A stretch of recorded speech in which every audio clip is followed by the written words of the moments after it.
Okay, we're going to do this two-way ANOVA with repeated measures to try to survive this zombie infection using SPSS. Dun, dun, dun. Will SPSS be able to stop the zombies? Ah, zombie, zombie, zombie, zombie. So let's take a look. Okay, in order to save time, I'm just going to walk you through the steps here as fast as possible. So we're in our variable view. The first IV is group, right? I changed the decimals to 0 because they're either 1 for male, 2 for female. No sense putting decimals in there. And here's our label that's gender. I made 1 males, 2 females, and it's a nominal variable. So here's what's difference between a mixed ANOVA. Instead of making the IV a single variable with 5 different levels, you have to make each different level its own IV. That's just the way the SPSS program processes this stuff. So like B1 is the first mission, B2 second, third, fourth, fifth mission, etc., etc. So when we put in the data, it's going to look like this, right? Male first trip, second trip, third trip, fourth trip, fifth trip. Another male, etc., etc. Here's the females' first trip, second trip, third trip, fourth trip, etc., etc.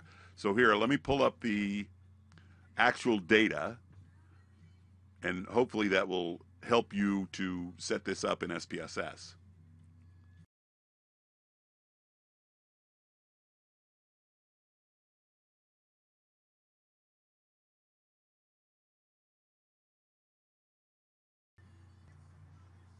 It's SPSS time. Bam, bam, bam, bam. So you're going to go to Analyze, General Linear Model, Repeated Measures. Okay, we're going to rename our with repeated measures, whatever it is. Normally it's time, but in our little problem it's missions. And there are 5 levels. We need to add that. Now we have to tell the SPSS program what are the 5 levels. So our mission 1 is the first level. Mission 2 is the second, right? Mission 3, these are the repeated measures. And our between group is the gender. You will notice that there are no DVs in this SPSS file.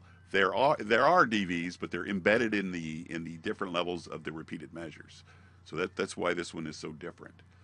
So the first thing we're going to do is we're going to go to Options. We want descriptive statistics. That doesn't hurt, but we always want to look at the effect size, power, and homogeneity, right? All of these 3 are the big 3, right? Effect size, power, and homogeneity. You have to check on all ANOVAs, mixed or not. Click OK. We're going to go to Plots. Your repeated measure is always your horizontal, and a separate line is your different groups. So we're going to see if the males and the females are behaving differently. Click Continue. And I believe we're ready to go. So cross your fingers. Click OK. So now we're going to interpret this bad boy.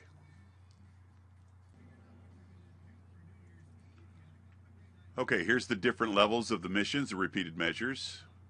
Here's our gender. Here's the averages here. So first mission, males and females pretty much the same. Second mission, males seem to be lower. Third mission, lower still. Fourth, lower. Fifth, lower. But the females tend to stay pretty much the same. Okay, so those are the descriptive statistics. Now let's go down and look at the interaction effects. This is Mauchly's test of sphericity. Sphericity is the concept of if it was the missions overall that were making the difference, then we would expect the scores of everybody, both males and females, to either go up as a group or go down as a group. That's that analogy of the little the school of fish. Everybody would go up or everybody would go down as a big clump of group. All the scores would be relatively the same, going up or down. But that's not what this is saying. But since we violated the sphericity rule, we can switch over to the Hunfeld correction. And since this number is not less than 0.05, we can go ahead and keep interpreting this. So with the Hunfeld, this says that there is a significant difference between the level of emissions overall. So we didn't see it that much in the females, but we certainly saw it in the males. So as an overall, we can go ahead and say there's a significant difference between the amount of food consumables these guys are bringing out between mission 1, 2, 3, 4, and 5, et cetera, et cetera. So in the interaction here, again, there's significance under the Hunfeld. So that means that there's a significant difference between the males and the females when it comes to their emissions, and we kind of saw that as well already. No surprises there. So this tells us if it's a linear trend analysis. We're not going to look at the trend analysis, okay? Let's just skip this part. Here's the Levine's test. Checks the homogeneity of variance between all of the different levels of your repeated measure. And none of these are under 0.05, therefore none of the assumptions of homogeneity have been violated. So this is our between groups ANOVA. Strictly looking at the males and the females of the different one, this one basically states that there is no significant difference between what the males did and the females did, regardless of the levels of the repeated measures. So it just lumped all the repeated measures into one giant group, and it said there was a difference, but it wasn't big enough to be considered significant.